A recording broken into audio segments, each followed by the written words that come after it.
golden soil and wealth for toil. For toil. It's in the fucking lyrics. We love a hard worker, Pezza, and you've got to toil. Toil for gold. Swim on your back and go backwards for your country. And Kaylee McKeown had to work hard for it in the 100 metres backstroke this morning. We've done it so easy for so long. Too easy in these Olympic Games. This was an Aussie Spirit medal coming over the top. There's 12 seconds left in the race. Matt Thompson on comms, who's having an amazing Olympic Games. Kaylee's starting to lift now. You can hear Ian Thorpe in the background. Come on. You can hear Gian Rooney shriek. Matt Thompson again with 20 metres to go. Australia's golden girl is trying to defend the gold medal. Kaylee McKeown, she's going to do it. Australia's warrior wins again. Oh, come on. Good night, America, you arrogant, gunslinging, obese, Trump-voting pack of cowbell-ringing cunts. That we don't really have a problem with, to be honest. It's a bit of a confected rivalry. Australia gold. Australia gold. 6 Olympic Games gold medals. 5 gold medals in the pool in 2024. Yes, we lost the rugby. Catastrophically. Laura McGoldrick's on the show from Auckland to rub it in for us. Yes, the Boomers lost to America's hat, Canada.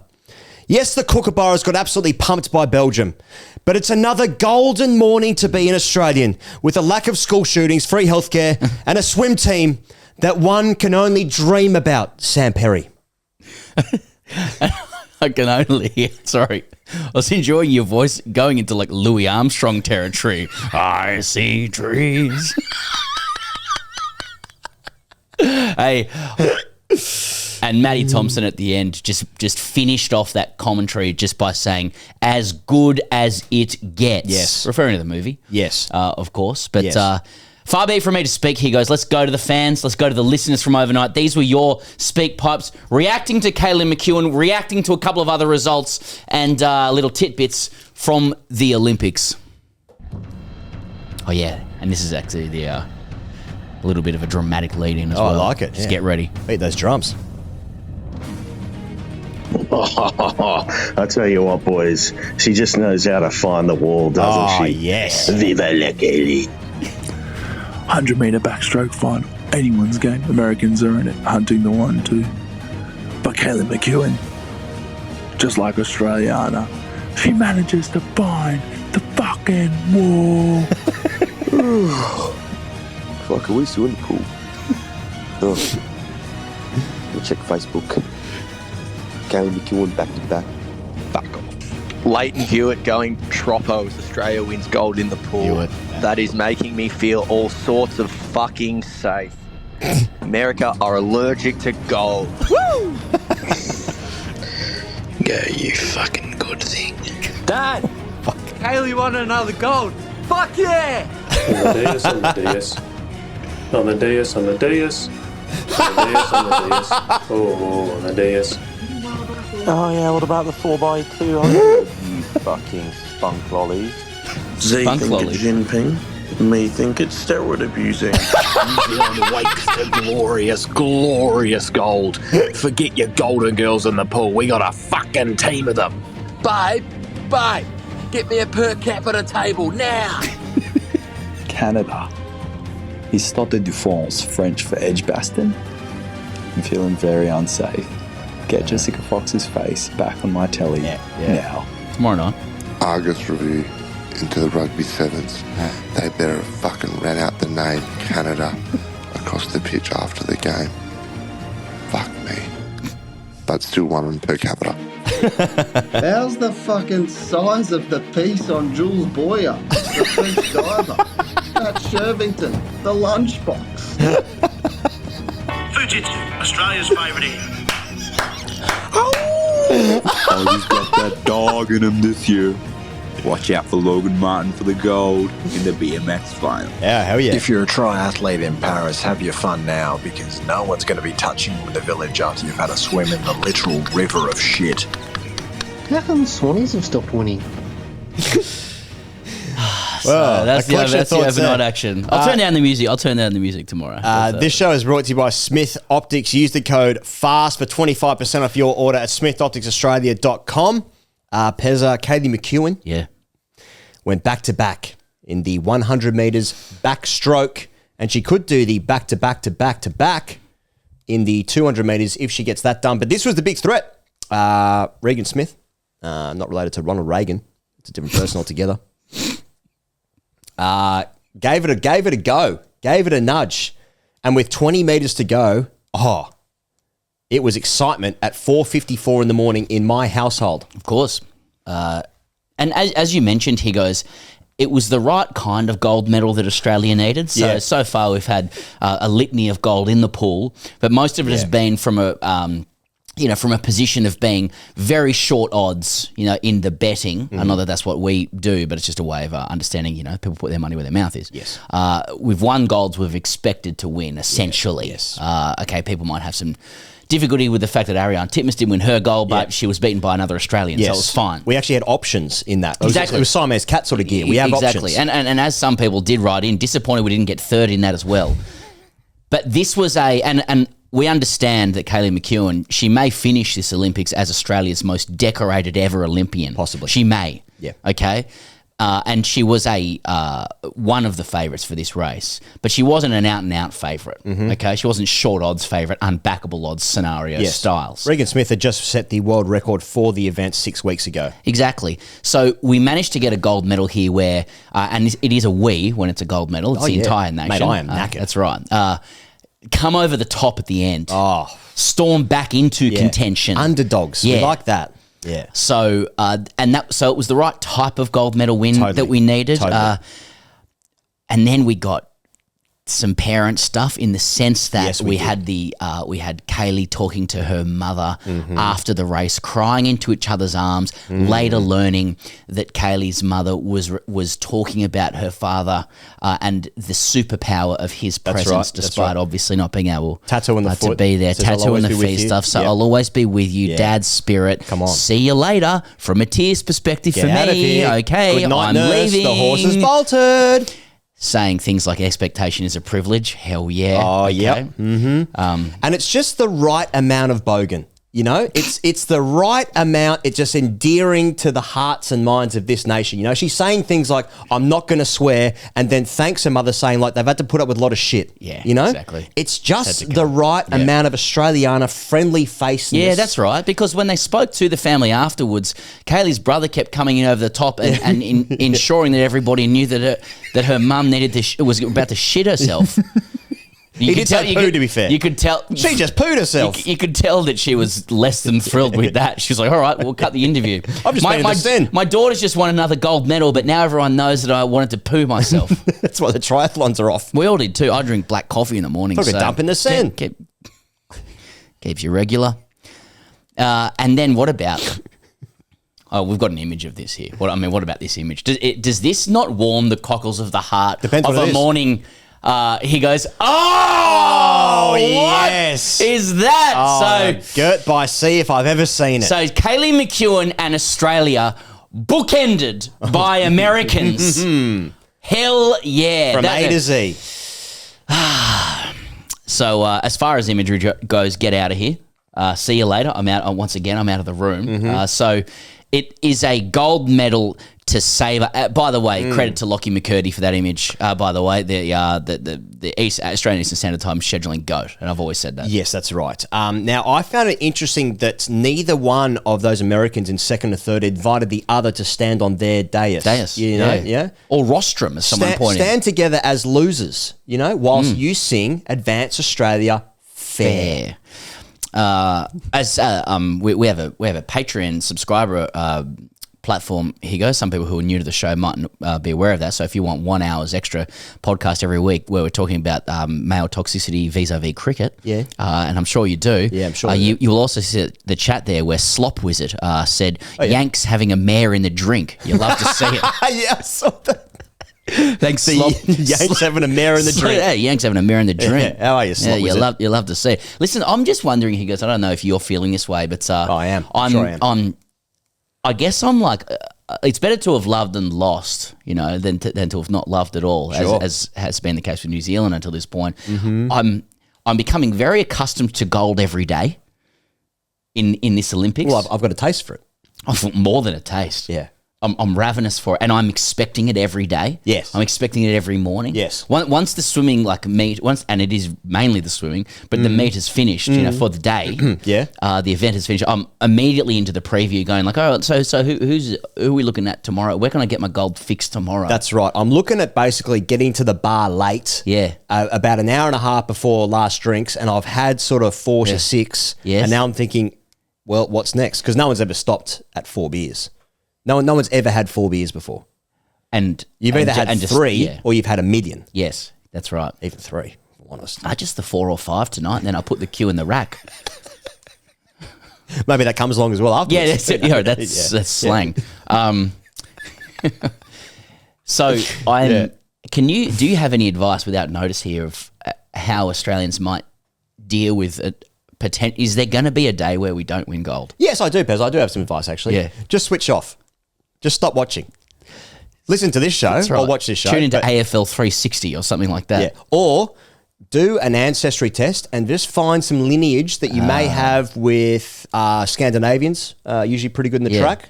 There'll be some GB gear. Well, Daniel Whiffen last night won Ireland's first ever medal, gold medal. Tears on the podium, Pezza. For the men's in the pool. Yeah. And as he was racing his Italian counterpart, I was sitting with my 6-year-old son, Ted, and I said, we're going for Ireland here. And he said, why? And I said, well, we've got Irish ancestry. And he's like, we've got English ancestry too. I said, shut up, Ted. How many fucking tests? Oh, that's a different thing. So selective ancestral support. Yeah. But I'm becoming very accustomed to gold every morning, and long may it continue. Yeah. Until the second week of the Olympics. Well, yeah, but I think the good times will keep on rolling in the immediate term because there's good news in the pool with Cole Chalmers finishing second in the 100-metre heats. There's Stubblety Cook. He'll go in favourite, won't he? Zach, and he'll be going back to back. Yes, that'll be back to back. Yeah, for the 200 metres breaststroke. There's a lovely bounce on Stubblety Cook. Zach Stubblety Cook. Yeah. Now, what private school did that go to? It doesn't matter. It's one of them. It's a hyphen. It's a hyphen, exactly. We play on. And then there's also, what else is there? Then Molly and Shanna Jack in the who finished 100 second and third into the finals. Respectively. Yes, against who? Is it the Hong Kong? Yeah, someone actually explained how to say it. It's a Huawei. It's a fuck me. It's an Irish name. I'm sorry, I don't know how to say it. HAUGHEY. Boys actually gmail.com. Just do it. Just give it to me. Didn't get that. Yeah. There's a couple of options there. What else have we got here on tomorrow? And of course Logan Martin chasing back-to-back gold in the BMX. Oh, of course. Jess Fox is in the semis and potentially the final of the women. It's a good night tonight of the women's C1. What do you mean potentially? Well, she qualified. Yeah, right. So no, that's semis, correct. Well, sorry. So we're about 4 golds. Yeah, I think. If I get 4 golds tonight, day off work, national holiday. Day off, 3-hour show. Because that's what they're calling for. Boys, can this show go on longer? Yes, right. Can it go for 3 hours and be delivered later in the day? So that's I think we've wrapped up Kaylee McKeown there. Here goes. Oh, yeah. Oh, God, yeah. So let's move on to Aussies elsewhere. So in the pool, which is always where we start elsewhere, men's 4x2 bronze. So it's our first bronze of the games. That was a lovely swim from Max Giuliani, Flynn Southam, Elijah Winnington and Thomas Neal. Southam's got a really good leg, taking us from 4th to 2nd, second time round there. First bronze of the Olympics. Look, personally, some people are going to say that it's a weak colour and they enjoyed the 0 next to that name for Australia. For me, I like a number next to a name. I was starting to feel uncomfortable that it was a 0. And I like things balancing out. I've visited doctors about this for my life. I'm fine with that. And I like that it was, as far as I could tell, it was a jagged bronze. That bronze was jagged by Australia. Ian Thorpe said they overperformed. So that's not all you can ask for. All you can ask for is gold, silver, bronze, and that's hard to get in the relay. I've got to say, we've got 12 swimmers in this relay. They got a lane 0. You know, we're doing Australia A. Yeah, we've done it before in the cricket. We just put the greats in there. Well, Tubby's around. You know, I was thinking swimming greats. Oh, yeah, Duncan Armstrong. You know, Gould. So jagged at bronze. So for me, the narrative there is it's Australia punching above its weight sort of stuff. You You know what I'm saying? So I was happy with it. I think Australians, whilst we are just swimming in gold for the first few days of this tournament, and that's what the Olympics is. It's just a tournament. It's a tournament. I don't think we should be getting too complacent about bronzes vis-a-vis future events. Indeed, it's a stepping stone. Is that what you're saying? Yeah. I know. In the pool, we just want gold, and nothing else will suffice unless there's 2 Australians in there. In which case, we'll have a look at a silver. But come the track events, for instance, we're looking at some high jumps, some pole vaulting, that sort of gear. I don't think we should be too complacent about our bronzes. Thomas Neal was coming home strong for a second there, and I was like, and I was saying to Ted, we might jag silver. Well, here. Thorpe said on comms, he said, we're going to get silver. Well, now he stitched us up there. Well, Thorpe forgot he wasn't swimming. Yeah, boys actually at gmail.com. Exactly. To Thorpe. Mate, we came third. It's not you in the drink there, Thorpe. But if he was in the drink, he would have finished. The Yanks have had a mare in the drink. Mate, the Yanks have had a mare in the drink. Hate to see it. Elijah Winnington. He just won the 800 metres. In the 800, yeah. But just in that race itself, I would characterise that as a misuse of carrots. Yeah. Swim. Yeah. Out in the lead first half. Then he swam the third leg of the 200 metre. Yeah, the 200 free. Yeah. So I would have thought carrots would have been expired. Yeah. Well, yeah, he swam a good enough leg, I guess. Yeah, he did. Yeah, out in front of the 800. I know he wasn't favoured to medal, but even so, there was an Aussie spirit opportunity there. There was an opportunity, and carrots were not used. Sometimes when you look at an outside lane, you do think like, well, it's something, and then you realise, especially in relays, it's just based off what the best guys' times all the guys' best times are. It's it's actually predictable. What's it's an average out. It's an average out of their best times. That's right. Generally, and you just think, okay, that's what's going to happen. But you do. But what if you swim over the left side of the lane and just create a little bit of chop for? Well, I wonder if the chop is actually an interesting part of this because of the shallow pool. It's a slow pool, as we know. Exactly. 2.15 metres. Yeah.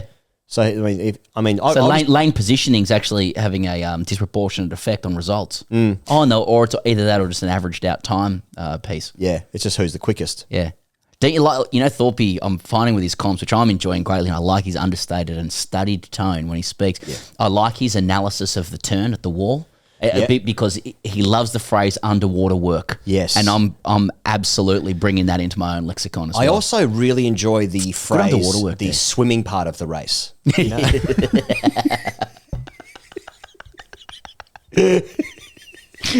Go on, explain. Well, previously I didn't realise there was sort of a decathlon element to this where you saw some vaulting, there's some shot puts in there.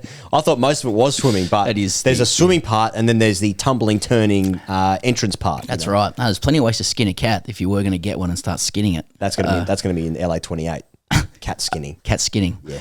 Well, I was hearing recently that in the very early Olympics, I don't think we're going back to ancient Greece, but there actually was like arts and literature and that kind of gear. That was Seoul 88. Yeah. Yeah. Thank you. Yeah. I thought it was also Munich. But let's move on to the women's rugby sevens, speaking of catastrophes. Oh, God. Now, what the fuck happened here? So they go into the day, he goes, with a game against Canada where they're heavily favoured to win. Which we believed would have taken us, and it's more them now, into a gold medal match against presumably the Kiwis. Yes, who played the USA. Now, heading into half-time, he goes, seconds before half-time, Australia is up and comfortable 12-0. And they've got the ball. And they've got the pill. There's 2 seconds left, and they've got the ball. There's then a series of unfortunate events / errors / a tough penalty to concede, followed by some, opportunism from the Canadian player, has to be said. If you've ever played in a rugby team where you have struggled to score tries, typically the best way to do it is to get a penalty 10 metres out from your line and tap it and go before they get back. Now, she was 80 metres out and Australia was not back. Could not get back. Yeah. Either that or an intercept. They go under and she goes under the sticks there to make it 12-7, which is, it's almost a 14-point turnaround. Yes. Anything can happen in sevens. And then they forego that game, Australia. They lose that game against Canada. Full credit to Canada as well. And fair to say, I saw an interview with some of the players after that game, and the girls were like, they were in bits. Like there was tears. After the Canadian game. So they were done there, would you say? Yeah, and it was apparently hot. It was 31 degrees there in the stadium yesterday. Stinker. And they weren't heavily favourites, but I understand before yesterday they were favourites to win the gold. And so they've fallen short. Now, this is on the back of what happened in Tokyo 2021 when they lost to the USA in the pool stage, also the women's sevens, and then they had a shock loss to Fiji in the quarterfinals. So they fell short again, despite also being, I'm not sure if they were favourites, but they were certainly backed to take home silverware. That's a wrong term of phraseology, a medal in that. So they didn't do it in 2021. They fell short, shock loss to Fiji, and then they've got themselves in this position where they got a semi-final against Canada, and they are up, and then they fall apart, concede 21 points in a row, lose 21-12 in the game, and then they're in absolute bits. Yeah. The commentator describes it as the biggest shock in the history of women's rugby sevens. Fuck, that's tough to take after everything that's happened for us so far in these games in the pool. People have called for an Argus review. Well, rightfully so. Donald Robert Argus. Not sure if that's his middle name. And if you thought that couldn't get any worse for the girls, at this point. Especially after everything we've said on this show. It's somehow got so much worse. They go down to the USA on the bell, 14-12. So with Australia defending with after the full-time siren, the USA 90 metres from their own line. Now, things can happen in sevens. The positioning on the field, isn't necessarily an indicator of a likelihood to score, but, territory always helps. Yes. Well, just to that point, so it was 7-7 with 90 seconds left. The Aussies had the ball for about 2 minutes, and USA, to be fair to them, did defend heroically. And then Madison Levi scored her Olympic record 14th try of the tournament to make it 12-7 towards the corner, not right in the corner, but towards the right-hand corner. And then with 3 seconds left, the USA... Then Australia, instead of trying to keep the ball off the kickoff, because the scorer takes the kickoff, instead of trying to regain possession off the kickoff, they decide to pump it long down the other end, giving the ball to the USA rather than giving them no opportunity. Backing themselves to defend. That's what's happened. Yeah, sorry. And then I don't know who the USA player was. Alex Cedric. That's the Aussie player, right? Or is it Cedric who makes the break? Cedric makes the break. Oh, okay, right. Just beats a series of, let's call them at burst, fatigue riddled tackles. That's very kind. Look. I have played sevens once. Our school played against a combined Aboriginal team in year 12. And I think in 20 minutes we managed to lose 60-0. And at one, this was a Lloyd McDermott representative team who were just amazing at footy, and we were a choir school. And I remember one of my mates got picked up and dumped by this just incredible Indigenous rugby union player. Yeah. And my mate was like, this is a joke. And the Indigenous players said, user jokes. 61-0. It was, mate. They put 60 on us. My point being that at that level though, all the professional rugby players talk about how much fitness is required to play. Play sevens. Michael Hooper, one of Australia's greatest ever rugby union players, failed to make the sevens side after his career, where he was unceremoniously and disgracefully dropped by Eddie Jones. He wasn't picked that last World Cup, was he? Just didn't get the call from any. I don't know, lost his number. Just to show that the guy, that these players are deeply professional, and I just think at the end, they must have been spent. But a couple of those missed tackles will be tough to forget for those players. There are turnstiles, and then there are turnstiles. Yeah, tickets please. I thought it was actually the Zambian goalkeeper trying to make from the Matildas game the other night, trying to make those tackles at the end. Goodness me. Look at us just spitting chips about defence in women's sevens. Here's what I was going to say, Pezza, because it's one of the great things about the Olympics in that I don't think I've ever watched a sevens game for this Aussie side before, but somehow it can rip your heart out of your chest. Just watching. It's now I woke up expecting at least a finals appearance. If you go down to the All Blacks, then the Kiwis, then the All Blacks would have been quite surprising to face them. But you can cop that. But somehow, even though I've never been invested in this sport, all of a sudden I'm really invested. There's a great story with the sisters there. I was all into it. These bronzed We should have known that the US would be tough to stop, given they've been so adept at getting bronze in this Olympics. That's what they get up for. Nice one.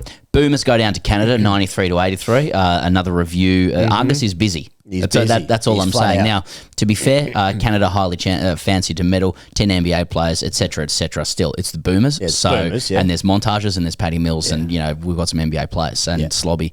Canada too good, too physical. Slobby. We got Slobby, the Slob Wizard. Yeah. Slobby with 19 points, team high. My analysis for this is just railroading back into being able to say Slobby or Slob Wizard. Okay. So, from all reports, I didn't catch the game. I only have two eyes, but I didn't watch it. From all reports, Canada too good, too physical, deserve the win. Australia rarely in it, unable to, okay with the ball. Slack on D, it's been the issue. And good news though is that Espanyol, they knocked over Greece in the group, so that means that Australia are now equal in the second, third position because Canada are on 4 points. Yeah. Spain will go up to level with Australia on one win each, and then Australia play Greece in the last game, who've lost both their games. Australia go into that game with Greece as favourites, slight favourites, not enormous favourites, but if they win that game, they'll go through to the next stage. Even if they lose the game narrowly, they'll probably finish as the best placed third, so then we'll also move through. Because there's 3 groups of 4. That's how it's going to work. So Boomers still in pretty good shape. If they beat the Greeks, they're locked in. Should go through on differential if Spain beats Canada and could be okay with a loss depending on differential if Canada beats Spain. Yeah. So Canada's likely to beat Spain. Yeah, right. Okay, great analysis of that. Yeah, really good. Really good. Slobby. The Sharks in the water polo, they knock over back-to-back gold medalist Serbia 8-3. Pack 'em, Serbia. That's all I'm saying. Pack 'em, Stan. Mate, so it was 7-1 for ages. And I have already forgotten the name of Australia's goalkeeper, but he had an absolute stormer. Yeah, good. Incredible stuff. Every save as well, just turning to... he must have been turning to the crowd because the Australian bench and stuff were on the other side, but he kept turning and just fucking scring, going like, fist clenched. Like a fish. Like a fish, actually, in many ways. And then it was like... Super fish. It was 7-1 for ages. So like it was 7-1 for maybe like sort of 8 minutes of play. Yeah, right. And it just felt like Australia couldn't quite get ahead. And then at the beginning of the fourth quarter... Serbia scored 2 goals to make it 7-3, and you thought like, well, here they come. And then Australia scored a clutch 8th goal from deep, post and in. And then that basically made it good night nurse. Yeah, which is the lead became unassailable. That's right. But it was one of those ones where Serbia is so good and Australia not that good, where there was still like 2 minutes left, and the commentators like, there's still plenty of time here, and they're 5 goals up. Yep. It was. But in the end, cruised at 8-3. Job done. Singing that word superfish as well, because I know we've been talking about golden girls in the water and stuff. We probably don't. Do we? How do you become a superfish? Well, I feel like it's a superfish. Yeah, definitely. He was definitely a superfish. There's been a couple of super pigs. Well, less so in the Olympics. I'm sure there have been. I mean, the village is there for there's 300,000 columns for a reason. Yes. But do you think the superfish is a masculine term, rightly or wrongly? Probably wrongly. You should be able to be a superfish, but then again, it's hard for a male to be a golden girl in the water. It is hard, yeah. Do you think there are any superfish in the Australian swim team? You probably can't be a superfish as a water poloist. No, and I don't think you can be a superfish if you're a breaststroker.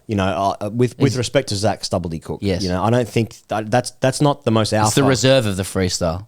Yeah. Would you say? Yeah. Michael Phelps, you'd say he's a superfish. I would say that. Let us know, boys, actually, at gmail.com. Are there any superfish in the Australian swim team at the moment? And if you could focus on the men who do need to focus. They do need to. Frankly. I need Chalmers to, it was gold in Rio, it was silver in Tokyo. Yep. I need him to get back to Rio. But don't race it because the event's actually in Paris. Yeah. 8 years after peaking to win a gold medal in Rio, can you sort of find that, but probably a few extra seconds as well? Yeah. 8 years later, in a sprint. Yeah. Cool. Thanks. All right. So anyway, super fish. The Hockey Roos go down to Belgium 6-2. Didn't see a fucking second of it. Yeah. Well, because they were losing. Yeah.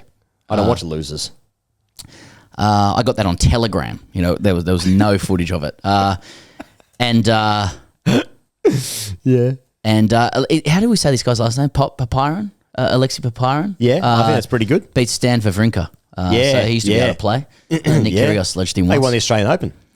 Yeah. But anyway, that's a win for Australia. Win for the boys. Yeah. Well, if you want to stay with tennis and those international stuff, but Dan Evans and his brother Andy, they survived another 2 match points in the doubles, so they make it through to the final 8. I'm just sticking with that story because people seem really invested in the two brothers there. Well, they've played together before, right, at Wimbledon. That's right. You know Nadal and I was going to say Alcatraz. Alcaraz. No, I'm talking about the prison in San Francisco. San Francisco, yeah. So Nadal and Alcatraz, yeah.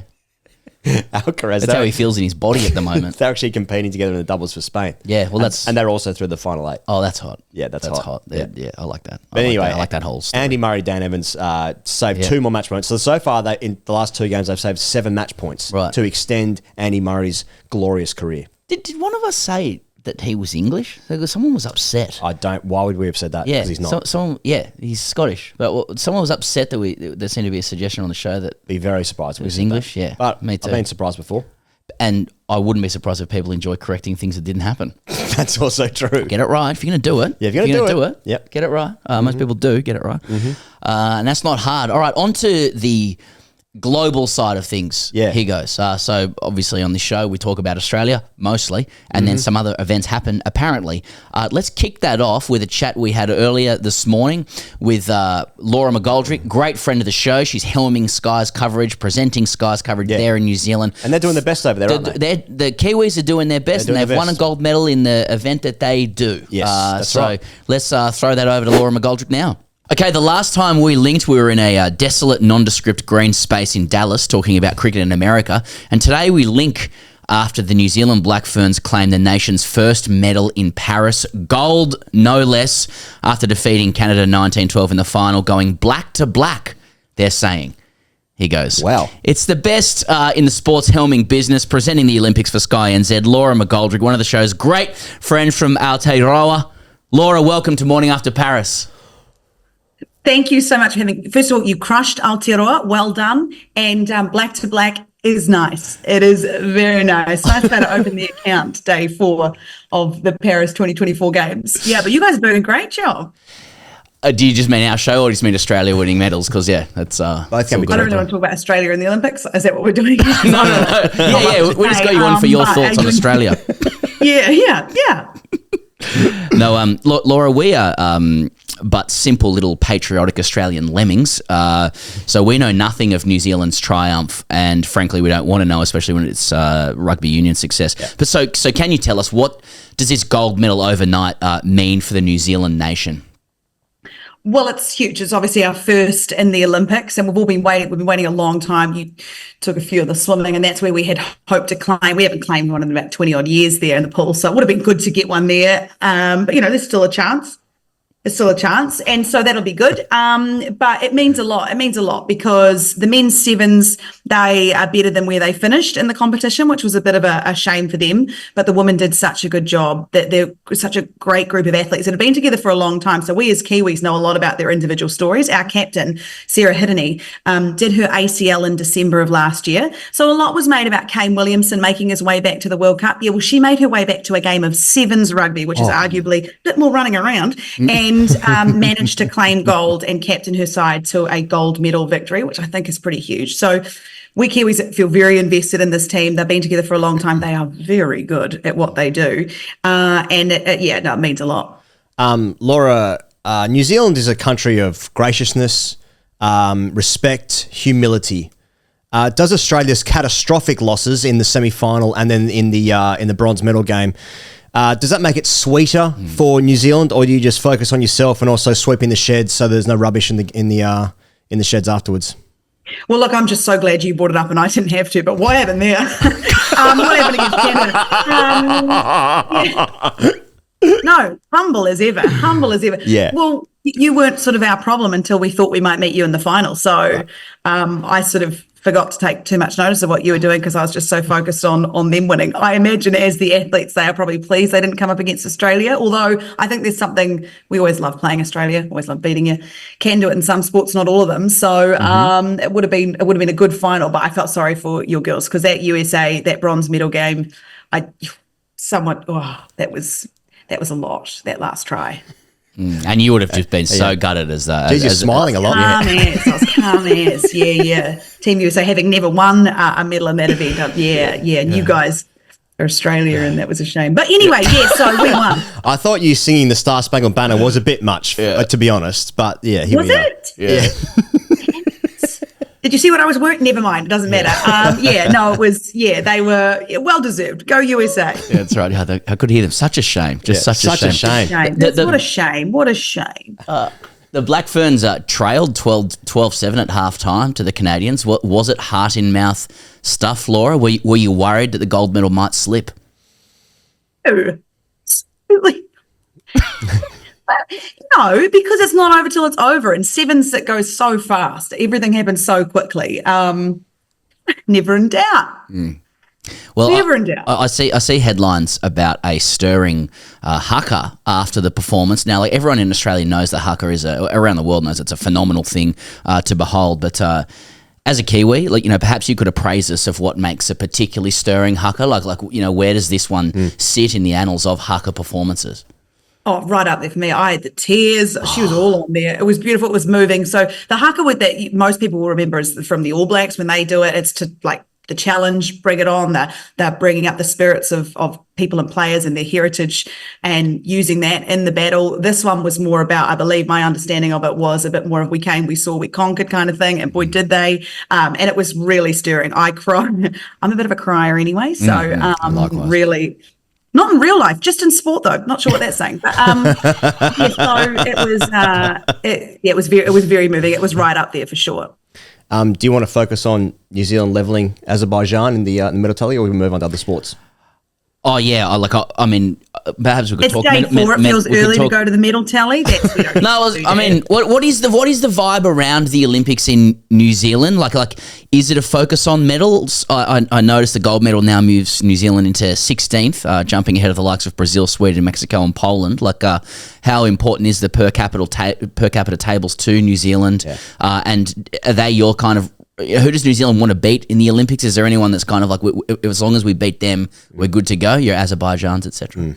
Azerbaijan, Australia, whoever we can meet is pretty good. I think Australia. Last year I think we got about 36 medals. So you always want to do one better, I think, than the Olympics before you. So we missed out on, like I said, on some of the medals of the swimming, the canoe slalom. We thought we potentially would medal in, and we did in years gone by. So there's a few things that we've missed out on, sort of uncharacteristically so far. So I'm not sure what they're going to judge these Olympics on. For a lot of the sports in particular, it's a lot of changing of the guard now. We've had a great period for New Zealand. We go down the per capita rate, all those sorts of things, road, I should say. But now I think, I'm not sure what we're going to measure this on. I'm not sure, but I do love that the Kiwis are very good when they need to. We can sometimes be quite good at the tall poppy syndrome, but when the Olympics are on and things don't quite go the way that you think the athlete's going to go, but he did a very good job. Very proud of him no matter what. Very proud of him. What about Emma Twigg in the single sculls in the rowing? 5th Olympics, 37 years old, probably the last dance, defending champion from Tokyo. Here's a quote from Olympics.com. She's a marriage celebrant, cycle mechanic, holds a FIFA Master in Management, Law and Humanities of Sport degree, and also a member of the New Zealand Order of Merit, as well as being a wife to Charlotte and mother of 2. Is the nation behind her? Has she already competed and I missed it? No, so she was in her quarterfinal last night. Yeah. So she's made it through to the semi-final. So she goes through to the next round. Emma Twigg is a national hero for a lot of reasons. She had quite a lot of failures before she got to Tokyo and won gold. So we all sort of rode that wave with her. I had a really cool moment with her when I was, so I've covered quite a few Olympics now, she says. Never been in one. I've covered a few, and I was with her in her initial crack at it in London in 2012. I did some work with her, and she missed out. She came 4th there. She missed out the next time round at Rio. And part of one of my jobs was to pick the New Zealand team up when they landed in New Zealand. I got some photos with some of the gold medalists because I'm a loser. Got some photos with them, took some photos, and great. And, you know, I was wearing like Pete and Blair, who are our sailors who won gold, are holding up their medals, you know, didn't get a photo with Emma, really probably didn't think that through. And then when I interviewed her off the back of her winning in Tokyo, she said to me, it hurt so much watching you get a photo with Blair and Pete with their things. I was like, no, I'm going to, that next time, that's it. I'm not saying I was the reason that she set herself a goal, Sounds not like at all. But I'm just saying it was one of those things. And then in when she came back after Tokyo holding that gold medal, it was just, I was on air when she won, and so they came back to me. I was like, so that was good. So that was a really great broadcasting moment for me. But no, she's just shown so much resilience over the years. The Kiwis are all in behind her. We love Emma Twigg. And the best thing about her is in all the interviews to date, she said good luck to the opposition because she's ready to take this thing back to back, which I am all about. Black to black, if you will. Black to black. Laura, speaking of broadcasting moments, like we're in the streaming era now. I don't know how this question is going to go down, by the way, so I'll just cut it if it's no good. But you know, productions like Sky and NZ and Channel 9 here, you guys are performing some seriously complex gymnastics, trying to cover 1,000 events, you know, per hour. And far be it from us to criticise, you know, little errors. We thought Andy Murray was playing with his brother, and we've had names wrong everywhere. We didn't know that people bid into gold medals to test the veracity of the gold, etc. I just read here it's a slight mishap in the men's 100-metre freestyle heats. Sky NZ. Do you want me to elaborate? Well, so we go, okay, Laura, we've got an interview with Cameron Gray, who's just made his Olympic debut. Kiwi swimmer. Pretty good swimmer, good stuff. Tim's got him sidelined, so I throw to it. And to be fair, a lot of athletes you got to get yourself across. For all of us, all parties involved. Of course. And to be fair, you see a lot of them most of the time they're wearing caps and goggles with no shirts on and they're in the water. So it's very hard to, and they all kind of look the same anyway. So this bloke comes along and he's like right back from the microphone. And, you know, you're thinking you're talking to another Kiwi in your big moment. Maybe you might give a little more. This bloke's on his haunches. You can't really see his face. At one point I thought to myself, does he have an accent? Where is he? What is this? And so I'm thrown to the thing and Tim's got Cameron Gray by the pool post-race. And it comes back to me and I go, well, you look knackered after that. I'm thinking, yeah, good one, Laura. That's well done. Good way to wrap it all up. We're going to take a break. When we come back, we've got more from da-da-da-da. Comes back and in the break, they go, hey, Laura. I go, yeah. And they go, that wasn't Cameron Gray. And I go, then who was it? And they go, we don't know. We don't know who it was. So it comes back to me and I go, you know, kia ora Stefano, welcome back to Sky Sports coverage of Paris 2024. If you were just watching the swimming with us, you might have thought, I'm not sure that was Cameron Gray. You'd be right. It was not Cameron Gray. We don't know who it was. But here's an interview with Cameron Gray. So sometimes you just got to be honest. Yeah. Well, when you asked him to go black to black, he was very confused, to be fair. Because Tim was asking some question to him and then he sort of had funny looks on his face. I'm like, this feels very un-Kiwi. It's because you were speaking to... Turns out the bloke actually won the heat, which was the worst thing. We couldn't... Apparently the media manager sent him over and this poor guy who's just won his heat at the Olympics, he's confused, we're confused. Yeah. I look like a moron. I had a great time. I really enjoyed it. Oh, well, if everyone wants to write in about that, boysactually@gmail.com. If you want to correct Laura on who she spoke to. It was Israel's Toma Frankel. To be clear, it wasn't you speaking to Toma. It was your, as you said, it was your colleague, whatever his name was. Tim Evans. Tim Evans, I believe. Last one from me, Laura. How were the time zones going for NZ? Like last night, I think the gold medal game in the sevens was going to be 3:45 here, so I guess 5:45 in the morning. So it actually works out okay for NZ, right? Sometimes. Yeah, you're just a little bit tired, and that's okay. Yeah. A lot of people set their alarms to get up and watch that. We start, like I said, coverage is about 7 p.m. and it goes right the way through. So we have a crew that does till midnight, 1 a.m. and then 1 a.m. onwards, and then there's another one that does the morning shift and a highlight show. So we've got you covered. Everyone's just really tired. And the concerning thing is that we're, getting people's names wrong. We're interviewing the wrong people and it's only day 4. So, I mean, that's a bit of a worry, but we've got 12 to go. But, good stuff. Good stuff. I didn't mean to characterise your entire coverage as being error-riddled. That would be our show. That's I think our show. So, No, you guys are doing a great job, Laura. That's all from us. Love to check back in on the Kiwi per capita table later on in the Olympics if you're happy to jump back on. But for now, thanks so much for joining us. Well done on the solitary gold and moving up to 16th on the medal tally and winning a sport of rugby union. All the best for the rest of the events and sports that you may or may not compete in. Couldn't taste any of the sarcasm in that. Thank you so much for your time and congratulations on ruining swimming for us. You guys are very fast. I read why some people think that you're good at swimming and I thoroughly enjoyed it. I think the Prime Minister drowning one was quite funny. And what was the other one? You're constantly chased by sharks or crocodiles. So yeah, good for you. Good for you. Thank you for ruining swimming for us and we'll see you during the games. Laura just signing off for us. Yeah. That's good. That's good. So this show is brought to you by Smith Optics Australia. You can use the code FAST for 25% off your order at smithopticsaustralia.com. Obviously, people know for the last few shows, we've been talking about the lids. We've been talking about protection with Koroyd and MIPS. Super safe, but super light. Integration with sunglasses is seamless, plus they look good for the road. We're talking about a Trace MIPS, as we know. The Trace MIPS is the pinnacle helmet in Smith's performance range. And also the collaboration with the eyewear, Pezza. Eyewear storage is made easy by channels on the side of the helmet that hold your eyewear in place for those grueling climbs. And what I wouldn't give. And then for the mountain, what are we talking about here? For the mountain, we're talking about the zonal Koroyd and MIPS impact technology, meaning you can focus on the trail. The Vapor Fit system lets you adjust the helmet on the fly, and the MIPS layer is integrated with the fit system for a snug, cohesive fit that feels great all day.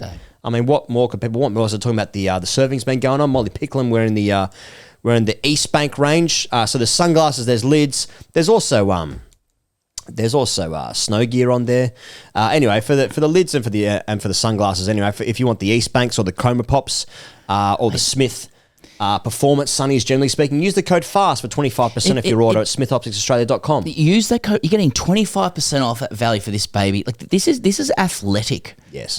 All of the gear from Smith is deeply athletic. It is. Yeah. If you wear it for performance, if you wear it for your own fitness, you're going to be feeling very good in the gear. It looks incredible. It's top of the range. Can I also say it's athleisure as well? Yeah. You've got these lifestyle sunnies, and everything it does all look good. And as we say, it is the preserve of Pat Cummins, who does fly on jumbo jets, but otherwise he's pretty good. Very good morally. He sleeps on a cardboard bed, just at home. Indeed. All right, international stuff, Pezza. Yes, okay. So, look, we talked to Laura McGoldrick earlier, so the rugby's done. We don't need to talk about that. No, never happened. I just call it, other people might have caught this, just staying with the rugby theme. This is France's win in the men's rugby sevens has brought the nation together. Captured hearts and minds. Wham! Yeah, the old philosophy of America and South Vietnam. Yep. In that war, and a band in the 80s. Exactly. They're all the thing they have in common is they all win hearts and minds, like the French rugby sevens team in the men's. Now they got together to do a dance. Here goes, and this is what we have here. Oh yeah, what are we looking at there? Just the team, and so like a nutbush state. Gee, they're lighting their feet. It's welcome to Miami in front of the Eiffel Tower. Oh yeah. So that looks great. But and people think, wow, isn't that innovative? And isn't that modern sport coming together? Yeah. Just to see the actual athleticism and coordination and balance and rhythm and groove of these guys. That's the sort of thing that you get after sports science and it marries up with culture and social media. Well, if you thought that, you'd be wrong, because people have been doing dances for a long time. Australia have been involved in dances like this. I'm going to take you back to the late 60s here. He goes, that's how far. Here we go. These are the great Australians in 1967 dancing ahead of a test against England. Yeah. You got Changa Langlands there. There's Johnny Raper, a genuine immortal. I think the boys are looking for some condoms in the Olympic Village. That's right, just pull them out of the pockets. There we go. I can't find Ready them. to rock and roll. Yeah. No, it's not in there. No, check the pockets again. Down the old leg trouser. So once again, Australia gold when it comes to this this caper. Yes. We've seen it all before. This is where breakdancing came from. That was actually the trials for the breaking. Indeed. So anyway, look, that was Simone Biles and Team USA to a lesser extent. Name one other athlete. They won gold in the women's team final last night. I don't know what else to say other than Simone Biles is just an absolute sensation to watch. Well, Pezza, you caught me this morning watching the highlights of Simone Biles. I did. You caught Pezza walked into the office this morning, and I'm watching Simone Biles. Didn't know I was there. And I watched her floor routine. Yeah. And she's done all the somersaults you've ever imagined in your life, and then she stuck the landing, and I just yelled out, "Fuck me!" You failed to mention that you were eating at the same time, and crumbs were falling onto your body. So you said "fuck me" through like a mouthful of food. I had food in one hand and a coffee in the other, and I said, "Fuck me!" Fuck me. What an athlete! I saw they saw Snoop Dogg in the audience the other day, or unless that was footage of. No. To say there's been a lot of celebrities there. There's been seen like Ariana Grande, Tom Cruise, Lady Gaga. And they love Ballsy. Don't they? They love to see Ballsy. Yeah. But and then you throw to that clip of Snoop Dogg and Kevin Hart from the Olympics a couple of years ago, and they're doing the equestrian, and their horse starts going to the side. Goes, that horse crip walking. He's done great stuff for NBC in their coverage. What an icon. Yeah. It's a key word of the Olympics. Yeah, that's right. I had Daniel Whiffen winning Ireland's first gold medal in the swimming. Do you have anything else from around the grounds globally speaking? No, I don't. No, I don't think anything else happened. Nothing else happened. My son, I have to say, because I'm watching the Olympics with my son. Yeah, it's very special. And my 3-year-old is he's loving it. Like this morning, one of the most beautiful things this morning, because the races, at least the ones Australia might have won, were on a bit earlier this morning. So where we are, Kaylee McKeown's race is 4:54 a.m. Right. So I set the alarm sort of 4:30, 4:40. I can make a coffee or whatever, trying to tiptoe around the house, and it was very lovely. I was able to go into his bedroom, and like he was fast asleep. And in fact, it was suggested the night before, not by me, but by a sensible person, that is my wife. Like perhaps it's a bit early for a 6-year-old to get up, and I just said no, too special. This is gold. No, and like he was asleep, and I just said to him like, "Do you want to watch the Olympics?" And he just went, "Yes." Straight up, and about, and anyway, I fuck. Where was I going with that? I just wanted to say that. I don't know. Forget where I was going with that. Anyway, no, I'm just lost in the love. I hope he sat straight up and said, "Fuck me."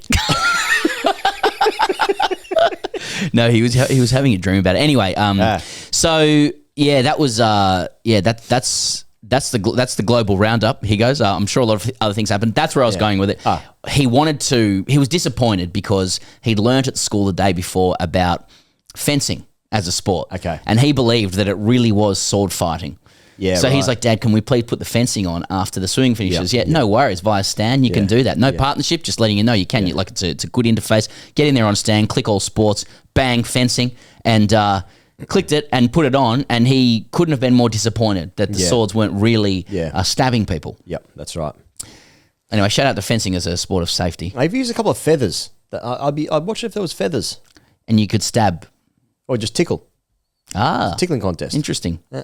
Well, a couple of the women's sevens girls were doing that. I'd watch that. Oh, no, that's not what I mean. I just meant with their tackling. I wasn't saying I want the women's sevens girls to tickle each other and I'll watch that. That's what you said. Boys actually at gmail.com. Hey, my shout out for boys actually is it isn't like Ask TGC, okay? We don't need a fucking essay. All right, it's not really vibing with the show. If you can just keep it to a couple of sentences, that'd be handy.